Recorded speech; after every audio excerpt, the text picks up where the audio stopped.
So you're planning to buy your first car, and being young, you're tempted to consider a luxury brand such as a BMW 1 Series, which will give you that high status and respect.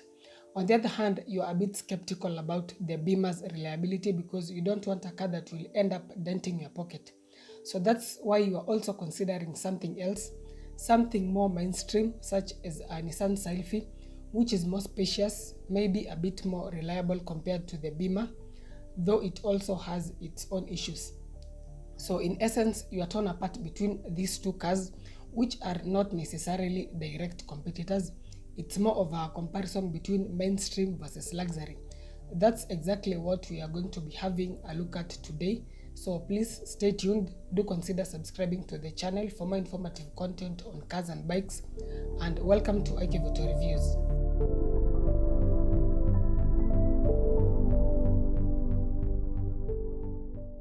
Now, this is not going to be the typical comparison review that we normally do. It's going to be more of a discussion on which of these two vehicles would be the most ideal for a young first-time car buyer. We will look at the pros and cons of these two cars. The BMW 116i mostly comes with a 1.6-liter 4-cylinder turbocharged engine, which is coupled to an 8-speed automatic. This car is a rear-wheel drive, and in terms of fuel consumption, it can achieve up to around 14 kilometers per liter. The current price for a 2015 model is between 1.5 to around 2 million depending on the trim level. Beginning with its pros, this being a BMW, it will certainly give you a high status, especially for a young first-time car buyer. You will get much respect on the road compared to if maybe you drive other mainstream common cars such as Toyota Auris, IST and Honda Fit. This is a car that also offers a sporty driving feel. It's very aerodynamic and also offers good steering feedback and throttle response. So it's an engaging compact luxury hatchback. It also shines in terms of how premium it looks and feels, especially in the interior. It's packed with quite a number of very intelligent and complex features. Now, that's about as good as it can get with this Beamer. On to the flip sides, let's begin with the ground clearance, which is very low. In fact, even moderate bumps will be a bit of a challenge, and this is not a car that you will want to try and modify the suspension because it will look awkward. And secondly, the handling will also be seriously affected. So it's a car that will only limit you to driving on very even road surfaces with no big bumps. Another con is the limited interior space. Compared to the Sylphy, it's quite limited, and even without comparing it to any other car, it's quite limited that at the back, 3 passengers will certainly feel a bit uncomfortable, especially on a long journey. But maybe if you are just a young person without a family, that may not be such a big challenge. Now, how about its reliability? This is a complex car with sensors all over and plastics in the engine bay, which is not such a good thing. There is so much heat that is produced in the engine bay, and with time, these plastics become weak and they can break very easily. And once they do, replacing them is very expensive. In fact, BMWs are notorious for having plastics in the engine bay, not just this 116i, and generally the spare parts are very expensive.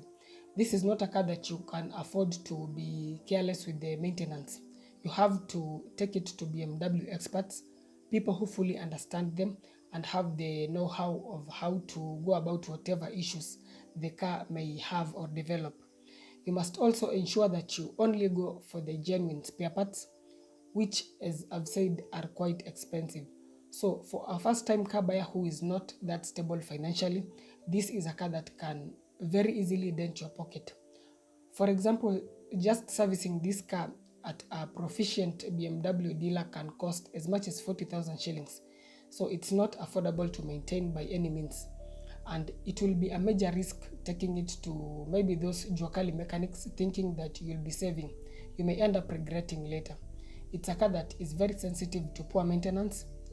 With the many sensors, you're almost certain to always have error codes Something very small can trigger a warning light. So generally, this is a car that you may consider buying maybe as a second car if you are at least stable financially and also with a bit of experience on cars.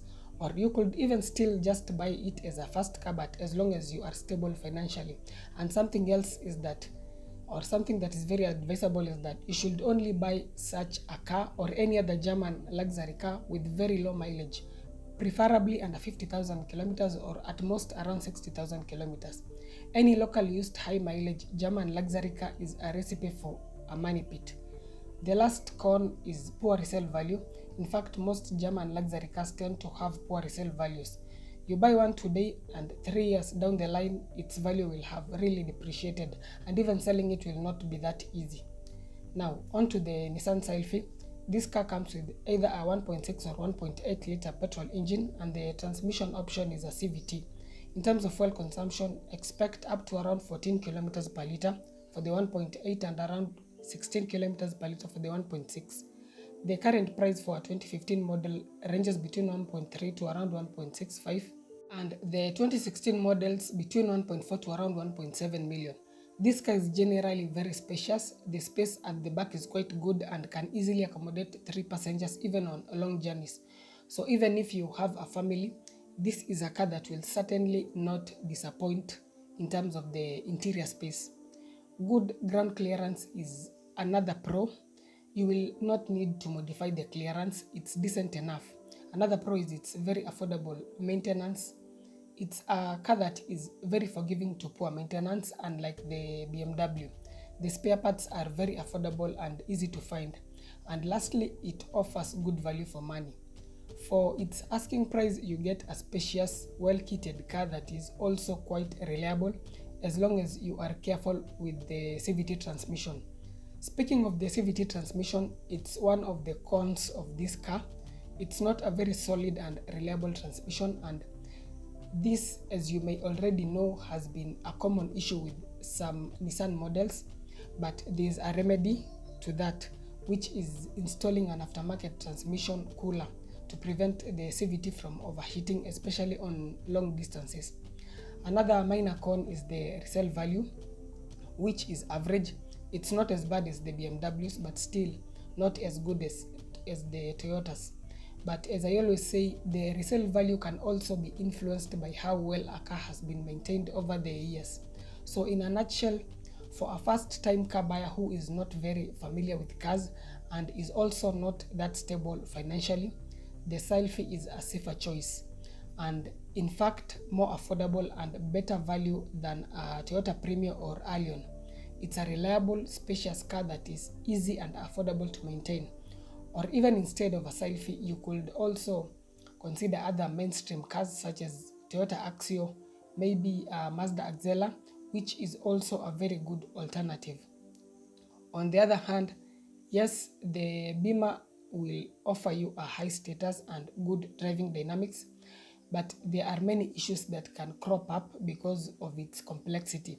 So it's a car that needs a lot of care and a keen maintenance schedule. Otherwise, the repairs may start and they are not cheap at all.